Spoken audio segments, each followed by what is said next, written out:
Syederalun Bupati Kepulauan Meranti, Muhammad Adil ditangkap Komisi Pemberantasan Korupsi dalam operasi tangkap tangan pada Kamis 6 April 2023. Berikut informasi selengkapnya. Tak hanya Bupati M. Adil, KPK juga dikabarkan turut mengamankan sejumlah orang lainnya.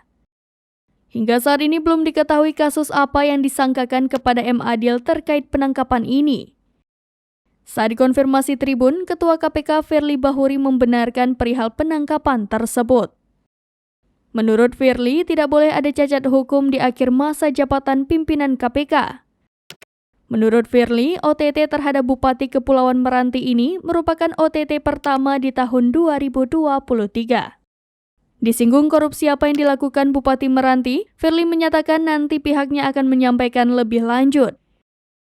Juru bicara bidang penindakan dan kelembagaan KPK, Ali Fikri, saat dikonfirmasi menyebut ada beberapa pihak yang turut diamankan bersama Bupati M. Adil.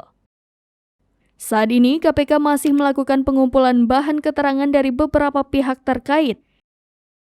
Sejauh ini belum diketahui terkait dugaan korupsi apa yang dilakukan Bupati Adil tersebut. Demikian informasi terkini Syederalun, saksikan terus berita lainnya di kanal YouTube Serambi News, website dan Facebook serambinews.com.